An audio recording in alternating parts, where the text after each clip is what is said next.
There it is. Yeah, only a 3-second delay. Come on, I love you, Riverside. Woo! Yeah, live from your ESG EV Dipstick. I didn't know. Those cars have dipsticks? Didn't know that. Are you sure you don't mean or is stick it the shift? CEO of the cars that's the dipstick? Oh. No, where you check the oil. It's a Business Pants Friday show here at January 17th Studios featuring AnalystHole Matt Moscardi. Wow. Yeah, that was a lot of emphasis on the whole. On today's weekly wrap-up, the CEO takeover has accelerated.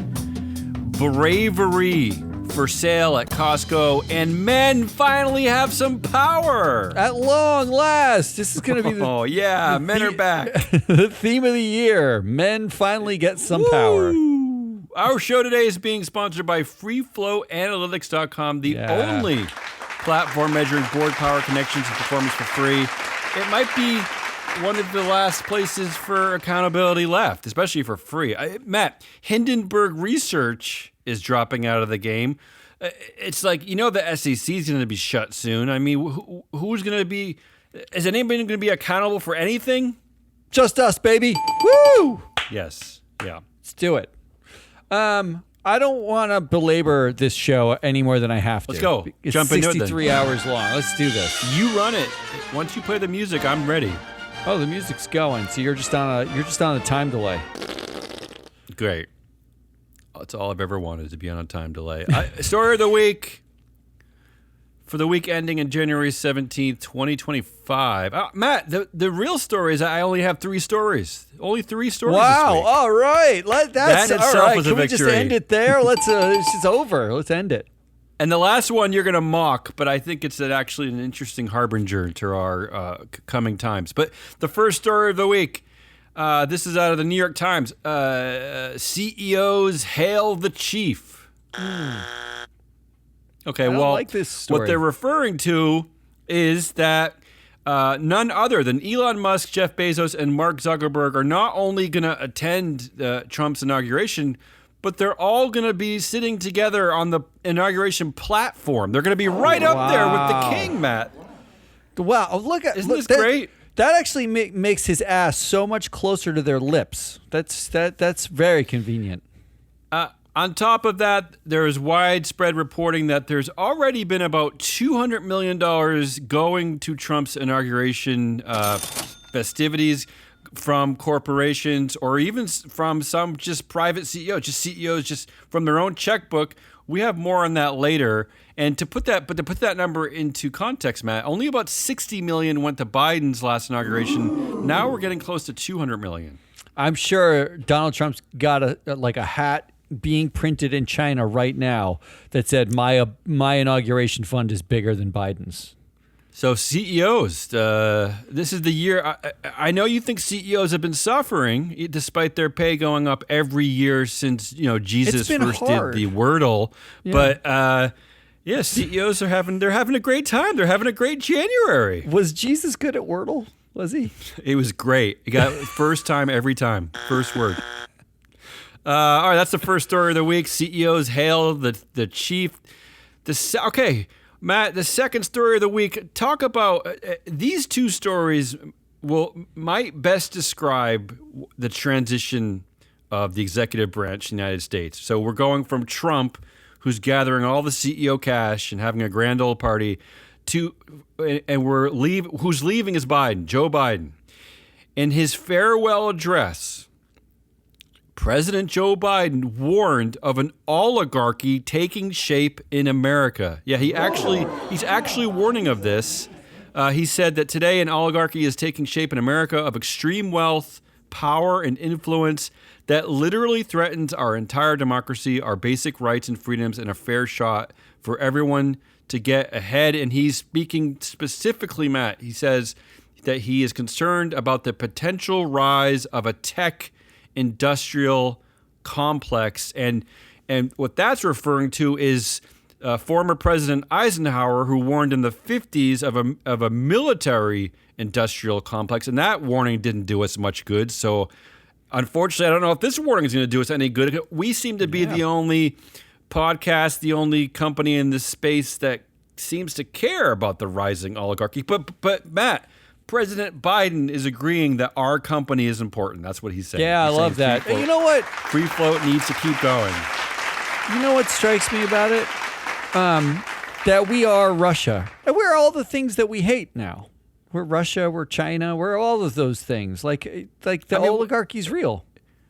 But what an incredible moment. I mean, I never thought I'd see any president warning about a tech industrial complex or warning about an oligarchy.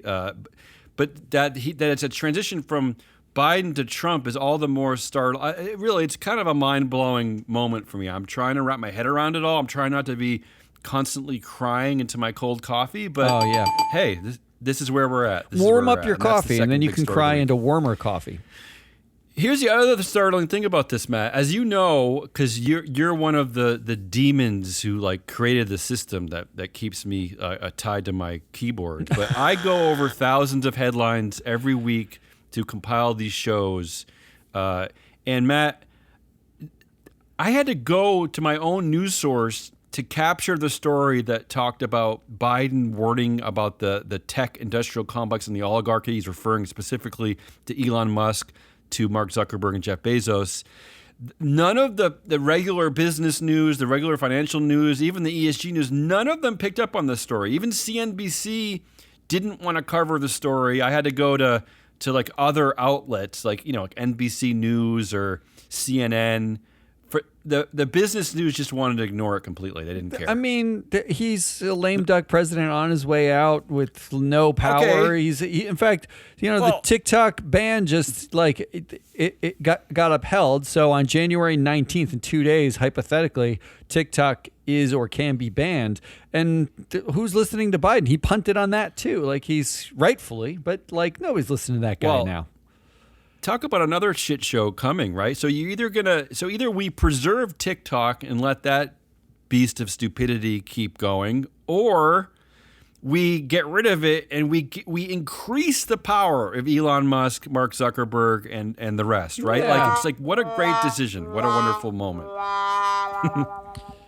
I used to be rooting for TikTok's demise because it's just like a garbage dump of ADHD nonsense, but now I'm like, wait a minute. It's just going to make Mark Zuckerberg more powerful. The demise of everything, all of them. They can all be demised. Of everything. That's the second story of the week. How about this third story of the week? This is a little bit more esoteric. And this is coming from DJ D. Saul out of Goldman Sachs. Ooh, I love DJ D. Saul. So CEO David Solomon said two things this week that really interested me. The first, he's I don't know if he's bragging or I don't know what he's doing. He's flexing, but he's saying now that AI can write 95% of an IPO prospectus. Okay, so this is the filing, the S1 filing that companies need to file, before they IPO. He said that this usually took a 6-person team 2 weeks to complete. Now 95% of it can be done in minutes by AI, just in minutes. He also said at the same time that he questioned startups' needs to list in the first place. Ooh, yeah. Why I hung up on this statement was that I made a prediction in our prediction show, I think it was last week or a couple of weeks ago, that that disclosure was in for real trouble this year, right? It's going to be a decline of disclosure in general. But what this scares me even more. What David Solomon is suggesting, he's the CEO of Goldman Sachs, is don't even list in the first place. There's so much private company, there's so much private capital. Why even bother through the headache of going public and having all this scrutiny, having shareholders try to tell you what to do, have stakeholders weigh in? He's just saying, screw it. Let's just keep it all private and dark, right? I mean, that to me, these two things really scare me. They really scare me. The first one doesn't scare me that much, mostly because has anybody read an IPO prospectus? Does anybody? Okay, what scares me, I guess I'm tying it back to the tech industrial complex. What scares me, Matt, is that the chucklehead dudes, the Elon Musks, the Mark Zuckerbergs who are creating the AI, that AI is the one that's going to be writing our everything. They're going to be writing the narrative of our futures. Just a couple of boys and their companies, like they get to decide the brains that go into that AI. So that's why I refer to that one, because I don't like the idea. I'd rather have people working out problems because maybe, Matt, maybe some of those people can be women or people of color. It doesn't have to be all how dare Elon you, Musk's you buddies. socialist DEI. Well, I'm just saying it's a possibility, right? But if AI takes over, there is no possibility. It's all from the minds of creepy Mark Zuckerberg types. No, it's all from the minds of 13-year-old boys posting on the internet. That's what I said. That was. That's what I said. So Matt, as you point out eloquently and repeatedly, the empire of Mark Zuckerberg was created. It's a college dropout who created a company so that he could rate women. Yeah, right. Yeah. He could. That was the first idea. That's where Facebook started. That was the first idea. He could rate fellow Harvard students. I mean, think how creepy of a beginning that is in the first place. So anyway, my three options here are I'm all excited. The CEOs kissing Trump's ass, Biden warning of the oligarchy that's taking shape. Biden, it's not taking shape. It already exists. Are you kidding me? I think he's also promoting our company. And Goldman Sachs CEO David Solomon's predictions of the AI replacement theory and dark mode. Companies should just stay dark. Yeah. Man. Sorry for the. I don't know if sorry for the joy. There's a joy parade. I don't feel any good about any of these. You could pick Biden because I do think it is one of the. It will be an enduring hope for our company, right? If you do care about accountability, if you want to say a thing, do a thing, invest a certain way, vote a certain way, and you agree, then our data becomes even more valuable. And our point of view becomes even. See, more I love valuable. what you're doing there, selling free flow analytics data. I'm trying, but someone has to. I do think the story of the week is CEOs hail the chief. I mean, that's the actual the of the week, right? Everything else is sort of like the next 10 years where we all die. It's true. That's true. So I'm going with the week this week. Let's do something good. Is there anything good to talk about? Yeah, let's transition to Goodliest. I have a few good stories. Yeah, let's transition. I've got one good story. That's all I got. Yeah, you go first. It's just a straight headline. European Union orders X to hand over algorithm documents. What I like about this is mostly like, A, that Elon doesn't want to do it. So that's always good. But B, it's in the algorithm. The racism is in the algorithm, right? Like its ability that's to what I'm talking about. Post that's what I and just shadow referred ban to. and all that stuff. It's all in the algorithm. So I like that they're forcing the algorithm out. There was a second story that I almost chose that was Biden in the last waning days of his presidency approved $20 billion of clean tech infrastructure in investing. So those are my two contenders here. All going to Tennessee and Alabama, probably. But that was why I didn't choose the second one because, every time they fucking invest in it, it goes to all the states that are voting for the people that are trying to kill it, right? They get all the money and the people and the people restricting general equal rights and human rights. It's unbelievable that the red states are the biggest beneficiaries of the clean tech boom in this country, and they're the ones trying to kill the clean tech boom. Like people are so blind to the hypocrisy of it. But so I went with European Union orders X hand over algorithm documents. And the only reason why I'm not a big fan of this is that you were talking about a story earlier this week about a shift to the right in the EU, and we were talking about how that's going to change the makeup of the European Commission. The European Commission is probably the one that ordered this handover. So I don't know how long that they're going to be able to hang on. There's already several reports of Elon Musk getting involved with foreign elections now in the UK. Why not? He won Germany. this one. Just get all of them. Yeah, in Canada. Yeah. So anyway, but I'll take that as a pretty positive story. Mine is a little bit more simple, although I think maybe you'll mock this because they're doing what they should be doing in the first place. They're not actually making changes. They're just holding the line. But I'm going to applaud Costco, Delta, and Apple, but really Costco was my number one champion for bravery. But all three are holding the line on DEI They're backing diversity programs. They're not falling for this bullshit, for this racist, misogynistic crap. And they're coming out and they're publicly declaring, no, Robbie Starbuck, we don't need your hate to run our company. Can I ask you, did any one of them also, when they said like we're doubling down or we're backing DEI or whatever, did any of them also say we are full-throated, red-blooded capitalists alongside saying it? Or that's what Jamie Dimon says. That's what Jamie Dimon says. I just want to make sure. I want to see if like everybody else says that too. Like we're capitalists, but like you can be a gay capitalist or a black capitalist or a female capitalist. That's fine. Sure.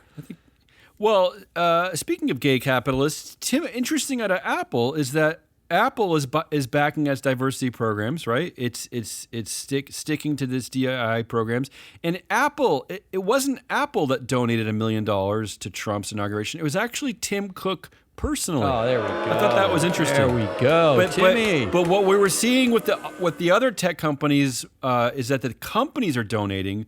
But in this instance, it wasn't actually Apple. It was Tim Cook himself. Well, that means because Tim Cook was one of the people who didn't want to join the original business council in Trump 1.0, right? Like he didn't. That was back when Trump seemed more normal. Yeah. Yeah, and now it's just everyone's just embraced it. Everyone's like, well, we can't not be there. Is really now everybody's got to be in the room, and they're all kissing the ring. There. It is very like mafioso. They're all bending the knee, kissing the ring. I gotta tell you, the last few months have been really strange for me. Like an intellectual strange feeling because I expected depression. I expected a hangover from from journalists, a lot of people on the left. I didn't expect like this like utter silence. I just feel like most people have just given up and shutting up. They're people. They're changing the missions of their companies. Like you told me about a company that was supporting diverse board placements, just deciding they're not going to support diversity in board placement anymore. They're just changing their. I don't know what the hell is going on, Matt. Like, why would him winning make you give up? I don't understand that. I mean, they're worried about like litigation, but get over it. Get a lawyer. Like you got staves of lawyers, and what you're telling, like there was a headline this week that basically said like the war on DEI is a war on labor. It's not a war on DEI, and that's absolutely right because all you're doing is killing a huge portion of the workforce without giving them the opportunity to sort of have rights or stand up for themselves. It's like. We just saw that college admissions in the United States, at the death of affirmative action, the number of black students admitted to colleges went down, which is exactly what they wanted. They wanted white people to have those spots. And it's not a meritocracy. It's not about like the white people are better and that's why it happened, which is the narrative they want to spin to you. It's about opportunity. What they want you to think. You have said many times that you're upset with Arjuna Capital for giving up its fight against Exxon, and I agree with you in this instance as well. Is that it is often in litigation where you can help make progress in our land, right? You shouldn't give up the fight before it comes to you. Yes, you're going to spend some money. Yes, you might lose the case, but you also might win the case. You might set a legal precedent that could benefit millions of people around you. So to give it up before the fight even comes to you is crazy. The problem persistently is going to be everyone. This new MAGA movement and the sort of tech bro embrace of it has come to is they're forcing everybody to choose between their morals or their livelihoods, as in kiss the ring or their morals. Kiss the ring and make some money and have your kids and have a barbecue every once in a while and shut up. Yeah. Or a nice stand barbecue. For something. Like have meaning in your life because, like enjoy going to work, enjoy the fact that your colleagues are, diverse and interesting. Like recognize that opportunity should be opportunity for all. Like that. They're basically making you pick. That's what they're making you pick. Which well, or at least that's the narrative, Matt. We think they're making them pick, but is there any proof that these people are going to be losing their jobs? I mean, or is it just fear? I mean, what Trump is great at is fear mongering. Right?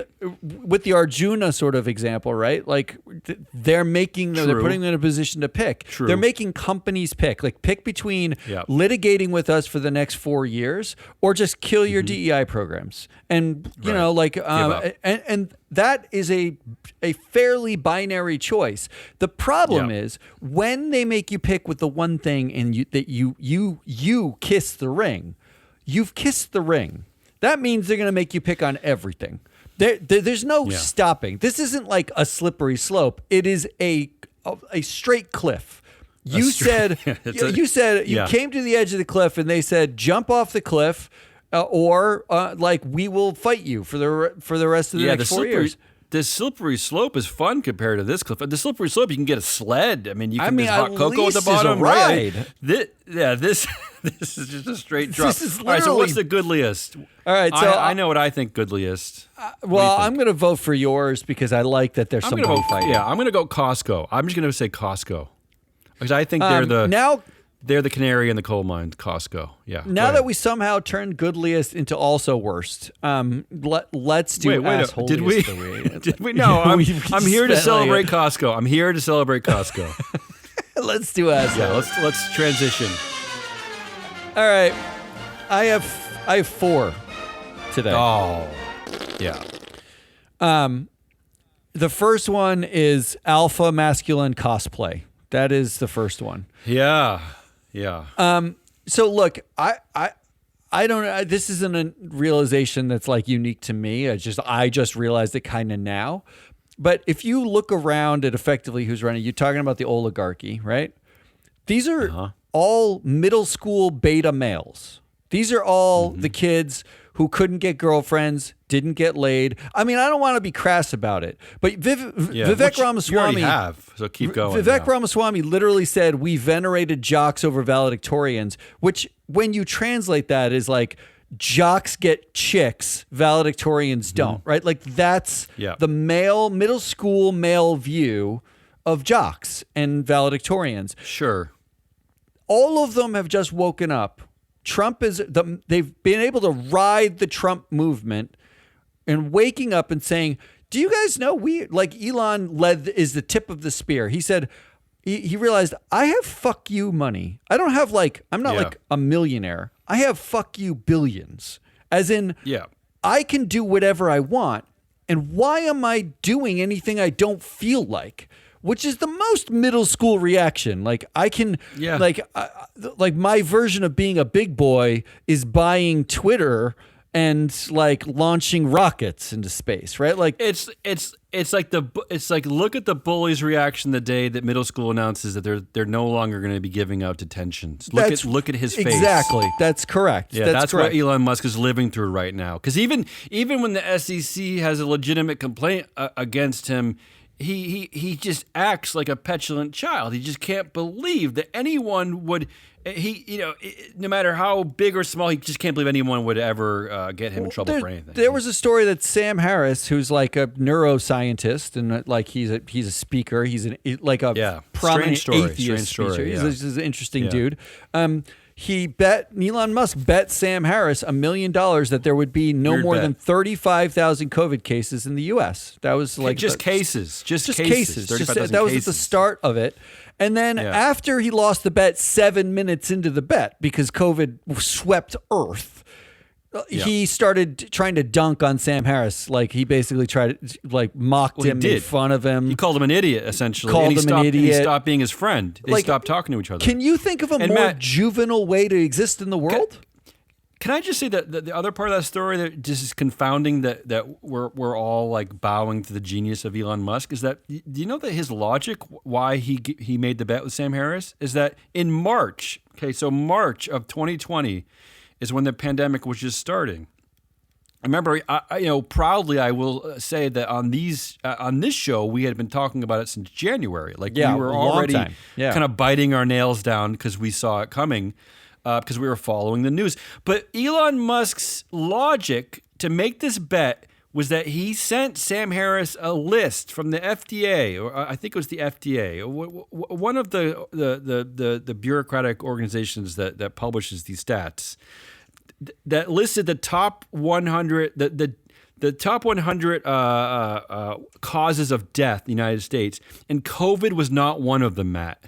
Oh, that was his go. logic. Nailed it. I mean, how idiotic and childish is this guy in the first place? Like, we've all been succumbing to this idea that he's such a genius. What kind of a thought process is that? So that before effectively, the what pandemic you have, even grabbed on, he was, and there were no reported deaths yet. He thought that's proof that it won't cause any deaths. I mean, astounding. I'm astounded by that. But the sum total of what we have then is middle school beta boys who are pretending to be alphas and masculine and strong, and like they're like cosplaying as adults, and that for them effectively means dunking on women, gays, blacks, trans people. They dunk on. I think everyone. I think you had the Mark Zuckerberg story that I was going to put in my headline, yes, but this was the story that this is basically like the end of the line for me. This is like I can't even believe, like, right, like, you're just like giving away the play. Like, tell them what Mark Zuckerberg said about Sheryl Sandberg. Well, Zuck said that Sheryl Sandberg is the reason. He blamed Sheryl Sandberg for their DEI initiatives. He basically said, "Mommy made me do it." That's basically what he said. Which we've been joking about for years. He blamed the COO of his company, the woman working underneath him, the company that he controls completely. He blamed the only woman really that had any power for the diversity. I mean, what he's basically saying is that he's angry at and blaming the woman for advocating for women. That's essentially where we are in U.S. history. I can't even believe that US he would history. say this out loud. I mean, it is the rise of the middle school beta like cosplay cohort. I mean, he also said that companies need more masculine energy. Right. Yes. Like there are stories this week. So Elon apparently showed up on a live stream on Twitter playing a video game called Path of Exile. The video game, like Path of Exile 2, it came out like 3 or 4 weeks ago. It's not that long ago. And professional video game players have been playing it for the entire time, like sleepless entire time, to get to the highest level in the game, which takes hours and like no joke. Oh yeah, it's like 100 they've all hours said a week probably. To get to that point, to get to like the highest point in the game, to like top hardcore level, whatever it is. I'm not going to pretend I play the game and I know. You have to spend basically every waking minute playing that game. So Elon Musk turns on a live stream, starts playing Path of Exile 2 with a character that is leaps and bounds beyond the best professional players in the game. And in the live stream goes over his character and was so obviously unclear, like what things were, like had no real command of like how to play the game, what to click on, was reading things out. Like he claimed that it was his character, Matt, and he pretended that it was his when we all know that he didn't do it. Well, the good news is that he can post this on Twitter, X. He can post this now on Facebook and Instagram, and there'll be no fact checking. He can say whatever he wants about. But here's the thing about that. Think about the pathology behind that. Who are you trying to impress? Like, I don't mind the pathology if it doesn't come with $800 billion in wealth. But that's that's the problem, right? Like, if he's making $80,000 a year, I'm okay with this. If he were an actual middle schooler. Like an actual middle schooler, we'd be like, oh, that's so sad, right? Like you so want desperately to get in on this community that you're willing to effectively pay or cheat to get like the best thing in that video game. He went on Joe Rogan and talked about how he's one of the best video game players in the world. And there's no way anyone believes that he actually did it. But who is he showing off to? Just like fellow middle school kids, right? That's what I mean. I don't even understand. I can't follow this. Yeah. Like, and to get back to your point on Mark Zuckerberg about how there needs to be more masculinity in corporations, like there are so many different ways of parsing that as being a horrifying and sad statement. but it's already controlled by men. It's already dominated by men. Of course. We reported on a story that the Fortune 500 female CEOs in the Fortune 500 has just eclipsed the 10% mark for the first time. It's at 11%. So I don't even know what Mark is suggesting. I don't even know what Elon. What are we talking about here? We got to be more aggressive with more men. When had they ceded power in the first place? This is why my head is spinning about this new generation, this Trump 2.0, because I don't remember when any power was ceded. I don't know. To wrap it up, Trump tapped Mel Gibson, Sly Stallone, and John Voight as Hollywood ambassadors to change Hollywood, to make them. He wanted them to go back to the golden era of Hollywood, and all of whom are like 75 years old at this point. Also, and Bezos launched varying degrees of anti-Semitic trash. Yeah. And then Bezos launched a huge phallus into the sky. And can we move on from this? And Musk and Bezos were sending each other BFF memes on fist bump memes on Twitter. So, the masculine cosplay is out of control. This is what scares me about the next 4 years, especially if the groups that were fighting this stop fighting this. Now is the absolute wrong time to give up, because if you let 4 years of this feel normal to most Americans, feel normal to young people, normal to just your regular worker, this is a problem. This is a problem for people. This shouldn't be normal. They shouldn't take this as feeling normal. The amount of people who are fighting a ban on TikTok, redirect your energy and fight masculine cosplay. That's the real thing. It's not TikTok. But I'll come back to that. Number 2. All right, so that's your number one asshole. Number one asshole is masculine cosplay, the middle schoolers. Okay, what's number 2? Number 2 is inauguration hypocrisy. Yeah, we covered that a little bit. Yeah. Well, let's play a little game. I'm going to give you a little game. You ready for this? I'm going to give you a name, and you tell me whether they're a hypocrite or not. Because the definition of a hypocrite here, hypocrite or not, is do you traditionally give more to Democrats or Republicans? And this time, they're all hypocrites? Deep in the top, one of the top 10 donors to the Trump inauguration. Let's start with Boeing. Boeing gave $1 million. Yeah, they gave $1 million. I don't even know.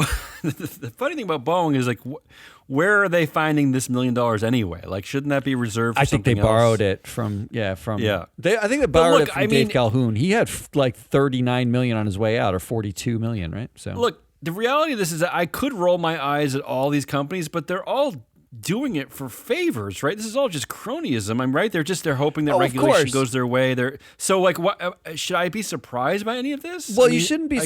You should be surprised by some of them, but not others. But I don't know if I should call him a hypocrite or not. I'm really unclear. So I would call them. I'll say hypocrite. I'll play the game. Hypocrite. Not a hypocrite. You're wrong. Not a hypocrite. They actually, according to Goods Unite Us, which is a great site if you want to know how companies donate their money, 45% Dem, 55% GOP. So they kind of wisely hand out to both. They're parties, probably given on every inauguration. Fine, whatever. They're a big government contractor. I understand that. Well, let's do Ford, for instance. Ford, the great Ford family, making cars that nobody really wants. Another $1 million bucks. People like the trucks, Another $1 million. Another $1 million. There's no way. Did the Ford family really donate to Democrats? Well, they are in Detroit, which is traditionally a proud Democratic city. I'll say they're hypocrites. You'd be wrong. They are 50-50. They I'm not give good at this game. Everybody equally. Well, I'm setting you up for the next one, which will be easy, which is Hyundai. Hyundai, not even an American company, gave $1 million. So did Toyota, right? So did Toyota to the Trump inauguration. But Hyundai... Well, I don't know what to say about Hyundai. I don't know what to say, whether they're hypocrites or not. You tell me. Hypocrites, because 75% of their donations traditionally go to Democrats. Is that right? Yeah. Hyundai USA, probably. Hyundai USA. I'll give you two more. Yep. Go ahead. Meta. Well, I mean, what are you going to think? What do you think? But he has no soul. I mean, do we know what he thinks about anything? I mean, he just kind of goes with the wind, no? I mean, especially now that the woman he's blaming for doing all the womanly things is gone, he just kind of makes it up as he goes along, right? What did Mark Zuckerberg...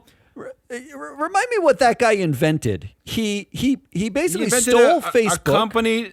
He invented a company that rated other Harvard undergraduates, and he stole the idea from some people down the hall, some twins, some German twins or something. He stole Swiss Facebook's twins the idea for Facebook and then built it. Good for you. He bought Instagram. He bought WhatsApp. He bought the Oculus Rift. The thing that he's built since being the CEO from scratch himself was the metaverse. Where's the metaverse again? We've been saying here for many years is that probably the singular person who helped him build this empire was probably the actual CEO, Sheryl Sandberg. Yeah. She was for a long time the adult in the room that kept him on track. So are they a hypocrite? Is he a hypocrite? I don't think he's actually capable of being a hypocrite. I don't think he's necessarily a human being. I don't know that he has a soul. You are correct. He is not a hypocrite. I mean, getting rid of fact checking is that someone with a soul would get rid of fact? He's making it okay now to call gay people have a mental disorder. Yeah, we mental disorder. Like he has. Like how is? I believe we removed that from psychology textbooks like 20 years ago. So we figured that out. Yeah. So I don't know. But Meta, I wouldn't call him a hypocrite. 46% Dem, 54% GOP. So they're not right? a hypocrite. How about? I'll give. This is the last one. Uber. Last one. Well, Uber is another weird one because I know that Uber gave $1 million, and then the CEO Dara. He also gave $1 million out of his own pocket. Double down, baby. So I don't know what's going on at Uber. I'm surprised that any of these California companies are such heavy Republican donors. Uber, I don't know about Uber. I'm going to say they're hypocrites. They are the biggest hypocrite of the top donors. 93% of their donations have gone to Democrats. 7% to the GOP. Somehow managed to pony up $2 million between the CEO and the company. This guy had to kiss his ass so much that not only did the company give, Matt, but he wanted everyone to know that he was giving his own money. What a bunch to of fucking Trump. Hypocrites you all are. Yeah. All right, that's number two. Number two. Number three. Oh my God, how many more assholes do you have? I'm so tired already. There's just so much going on. All right, number three. All right, come on. Yeah. Autocrat hypocrites. The autocrat hypocrisy. So we had inauguration hypocrisy. Now we're off to autocrat hypocrisy. Yeah, we got middle school. We've got masculine cosplay. We've got inauguration hypocrisy. Now we're doing autocrat hypocrisy. And it's based off of this headline. Instagram and YouTube prepared to benefit if TikTok is banned. Okay, so... Oh, yeah, of course. First of all, rewrite the headline. Zuckerberg, Brin, and Page prepared to benefit if China is banned. Because it's not TikTok, it's China. Yeah. And it's not... Those companies are... They're privately held companies by three guys. Yes. Right? And let's be clear, New York Times, like the way you constructed the thought is bizarre in the first place. Like they need is there room to benefit? I don't even know. Like there's such powerful monopolies in the first place. Like you know what I'm trying to say here? Yeah, how much more can you benefit here? I don't I like to picture them building a giant net. And waiting for like the fish to fly their way, and they're just it's like ordering a Coke at Olive Garden and getting a refill on the Coke. Are you benefiting from that refill? It's just more Coke. It's just more sugar. I don't know what we're talking about, New York Times. But here's the thing. Here's what makes it hypocrisy. Because in America, we're talking about banning TikTok because it's a national security risk because of the influence of China, right? We didn't talk about banning TikTok. National security trumps children's health, right? TikTok, studies show that it is... China is scarier. Yes. It is in 35 minutes. It is more addictive than meth and fentanyl. Yes. Like children are addicted inside of 35 minutes. Especially to young women, young girls. It causes body dysphoria. There's all sorts of children mental health problems associated with social media. Matt, but China. That's the reason why we're gonna. And the reason why we're afraid of China is because of something called the China threat theory. This is a long-running theory about the rise of China in global, power. It's the new Cold War. Something had to replace Russia. But effectively covers 5 central issues. The China threat, that is economic consolidation. China bought a whole bunch of debt around the world and is a power player because of it. Whose fault is that? Yeah. Military spending in China, espionage, privacy, cybersecurity issues. They can't spend as much as we spend. China is one of the top, beneficiaries, quote unquote, according to certain studies of, espionage and cybersecurity, privacy, Just propaganda. Like the US, and basically labor and human rights violations. Those are like the you China sound like you're threat, describing right? the United Like States they in a take lot our of ways, labor. Yeah. You're describing here's our the thing. oligarchy in a lot of ways. Yeah.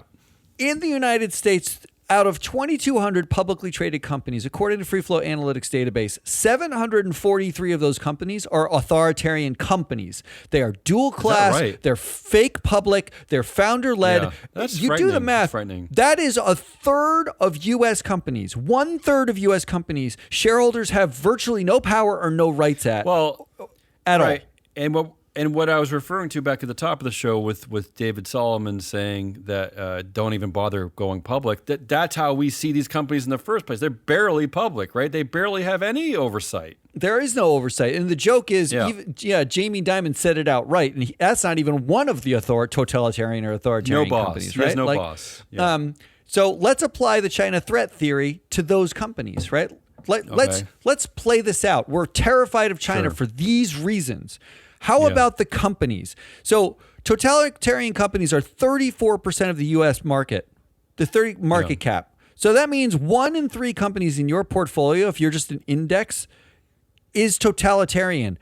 How much more market consolidation? How much economic threat do you need? That's a lot of economic threat. Your retirement, a third of your retirement account is hinged in to companies where there's no oversight. They're basically China. It's a guy who says a thing and that thing happens. Okay? Yeah. So already you've got economic consolidation as a problem. Military spending. 2% of U.S. market cap is totalitarian companies with military contracts, Palantir being the largest. There are 10 total totalitarian companies that do weapons manufacturing. Can you imagine a company like it being okay for a publicly traded company, if you are an investor, for them to have no oversight and the primary thing they do is manufacture weapons? That's what they do. Well, we're also seeing this disturbing convergence of tech bros going into defense, like your Eric Schmidts of the world, right? Drone defense. They're amassing not only like power, but they're also amassing like actual dollars, and they're taking those dollars from their fake holdings, and they're getting into things like defense. So, yeah, this goes a lot of different directions. How about privacy? How about espionage, privacy issues? Like we're worried about China spying on our kids and our family. Doesn't like Zuck and Musk own our data anyway? 16% of the U.S. market cap are involved in privacy violations and data breaches. 16% of U.S. market cap of just the totalitarian companies. The top 4 are obviously the masculine cosplayers. It's Bryn Page, Bezos, Zuck, and Musk. Like there are so many issues with privacy in this country. We're looking at China and saying, well, we don't want them to have it, but we want 4 white guys China, to have it. But it's China, though. How about propaganda? This was an interesting one. What I pulled is out of MSCI's database, they have a flag for controversies that are involving misleading customers through advertising, as in false advertising. They advertised something that didn't work. Do you want to know who the 2 largest firms who are advertising stuff like misleading customers are? It's not China. It's not TikTok. It's Tesla and Walmart. Well, yeah, Tesla. How long has Tesla been purporting that it's going to have a car that's basically going to make you a grilled cheese sandwich and drive you to the moon? They straight up lie. Promising that forever. They just lie constantly. Yeah. And finally, human rights flags. These are companies that have been flagged for human rights violations of some kind. I mean, tech is like the headquarters for ununionized workers, right? I mean, it's like there's no protection. 11% of U.S. market cap are totalitarian companies flagged for human rights. So when you do this, when you finish all of this, you can top 5 the U.S./Chinese companies, the China threat U.S. companies. These are totalitarian companies who have multiple issues, whether it's economic consolidation, military spending, privacy, propaganda, human rights. the number one company in the United States. I'll give you the top 3. I'll give you the top 4. Guess them. Go ahead. Yeah. Just wild guess. The biggest by what? By market cap? Yeah, by the biggest by market cap. You want me to guess the biggest U.S. company Top by market 4 China threat U.S. companies. It gotta be Meta. Yep. Amazon. Yep. Google. Yep. Alphabet. And don't tell me Tesla. That is correct. You nailed all Tesla? 4. Wait, Tesla is that high up now? Tesla is that high. It's so large and a worthless car company. And it does all of the things. It does all of the things. Tesla makes me laugh the most because for years now they've been screaming at ESG for being anti-fiduciary duty and it's made up data points and it's anti-shareholder, and yet the market that you're trying to defend and protect has Tesla as one of its most the biggest companies by market cap. Tesla, which has basically produced nothing. The biggest threat, astounding to me. Astounding. I'm sorry, but the biggest threat to national security in the United States are 4 China threat U.S. companies. That is the point. But one of them is a racist South African. So what's the big deal? That's true. What's the problem? What's the problem? So that's my autocrat hypocrisy. Okay, you're fully exhausting me. But we've been talking about this for a long time. Why the diversion of the Cold War diversion of yes, I'm horrible for America. I'm horrible for your sons and daughters. But what about China? This has been going on forever. And the man who made this most popular and famous is Mark Zuckerberg, who basically said that at a congressional hearing, basically saying 2 things. I don't know what the hell. We don't know what the fuck we're doing. We're screwing up everything. So you figure it out. You regulate us and figure it out. And 2, if you stop me and us, China's going to come and make everything worse. Like that. Those were his 2 arguments. What a great argument that is. Isn't that the most middle school argument? Like, you're just better at this than me, so you do it. But if you do it, I'm going to throw a temper tantrum. His wealth, Bezos' wealth, Musk's wealth, all have multiplied exponentially almost. I mean, maybe that's a bit of an exaggeration, but their wealth gain since those hearings just a few years ago is astronomical. It might be exponential. And it might be. I'm gonna, you know what? I'm so tired. I'm skipping my final asshole. There's no no point. Like okay. It was like the but DEI. Like, look over here. Yeah, unfortunately. DEI. The DEI story is going to be evergreen this year, so you can come back to yelling about DEI. Well, I chose it because later. John Deere just got sued by the FTC over equipment repair practices. And I just like to think that the John Deere board is like, yeah, but the DEI, right? Like, that was the problem. Like, that's the thing. There was a great article I read this morning about now that DEI programs are being eliminated, who is the disgruntled white man going to blame now for not getting promoted when they still suck at their jobs? Who are they going to blame? They can't blame the black lesbian who graduated, top in her class from Williams. They'll have to blame themselves, I guess.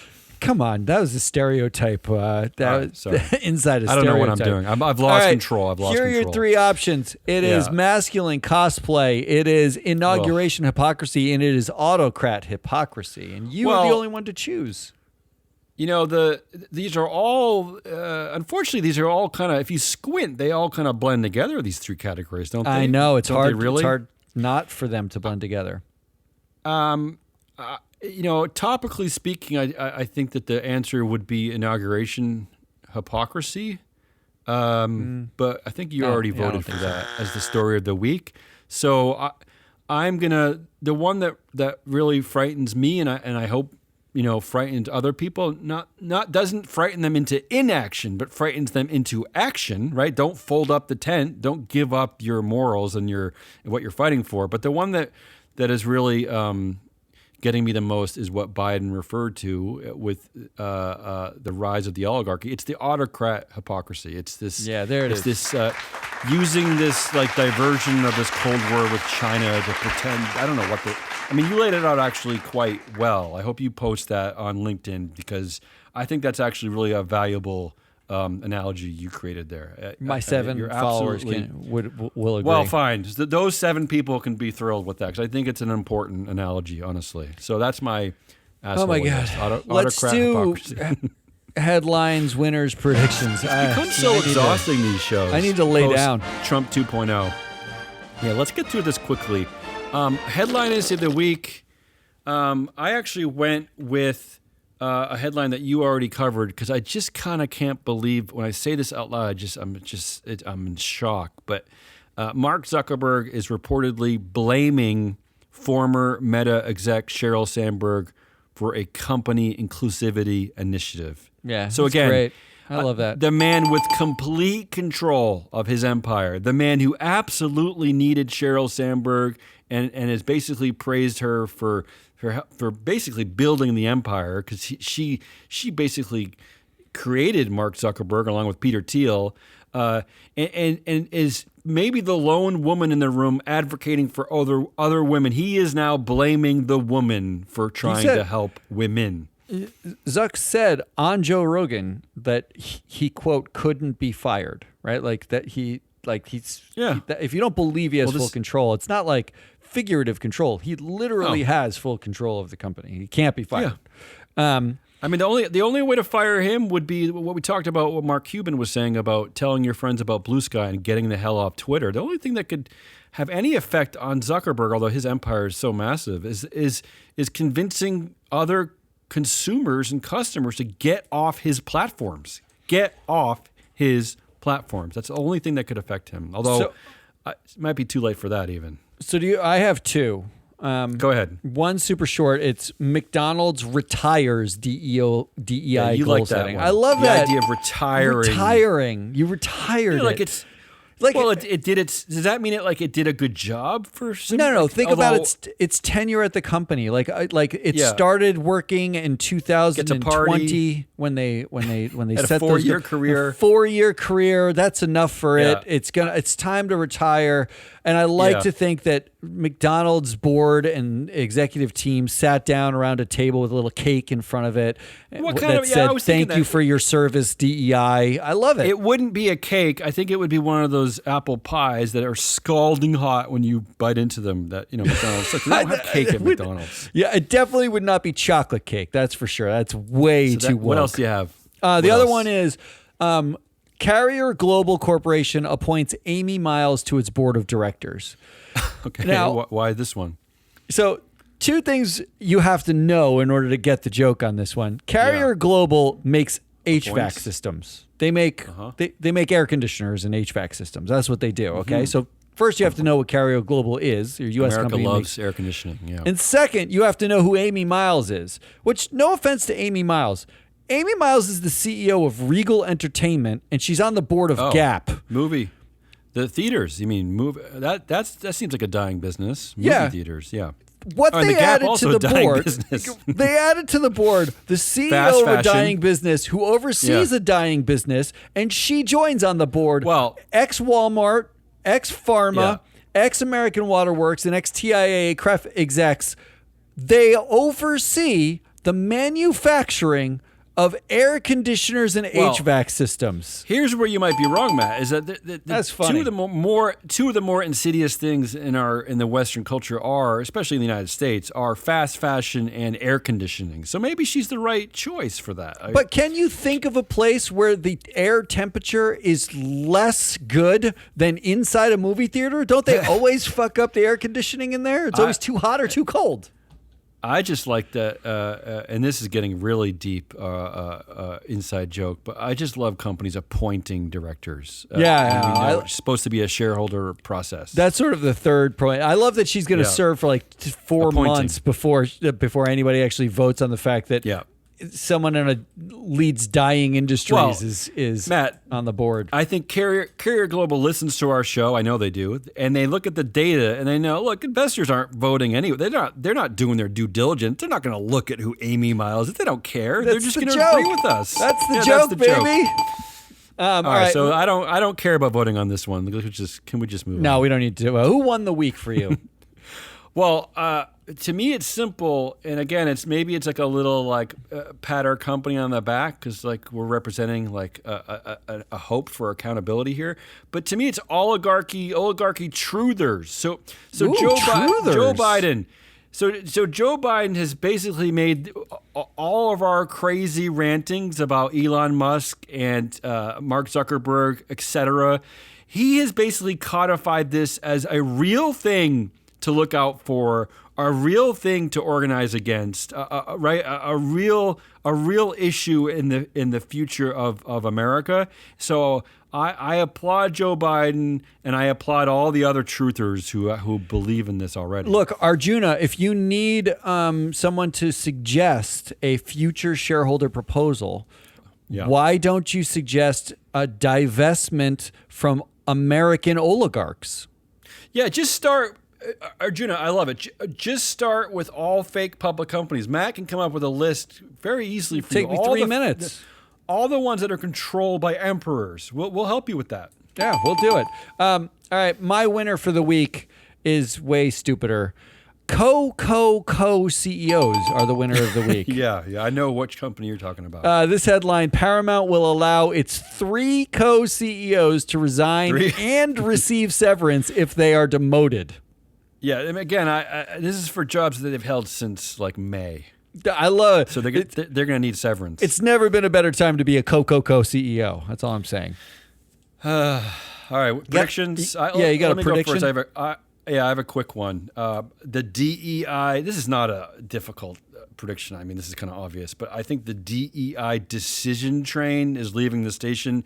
I think we're going to see a bulk of S&P 500 companies now weighing in because, Costco and Apple on one side, you got your John Deere and your Toyota and your Meta on the other side. I think now it's okay for companies to basically, they can plant their flag and either side. And I think we're going to start to see a lot of DEI decisions coming down the pike. That one's like, come on. Okay, it's lame, but everybody's. Give me a break. Try this on for size. I'm going to predict something that we're going to do. Yeah. After Vivek has said that we have to stop venerating jocks and start venerating valedictorians, and the middle school cosplaying nerd boys with all the money have shown that they actually are terrible. The valedictorians are terrible at running stuff. They just are still middle school boys. I think Free Flow adds a data point that's called jock influence on boards. Ooh. Yeah. This way we can get a sense of who on the board was a jock, a sport, like an athlete. They're a team player. They might actually be the adults in the room. Yeah. Jock influence. Okay. That's a great prediction because you can actually influence that prediction. I can do that. Yeah. That's why I like that prediction. All right. That's all we got. Thoroughly exhausted. Thoroughly. That's Hazelnut Rawless. I am your AnalystHole Matt Moscardi. That was enough for today. I'm going to go take a nap and maybe have a tea. We'll be back next week. That doesn't sound very masculine, Matt. I don't know. I don't have any masculine energy. We'll be back next week. Until then, goodbye.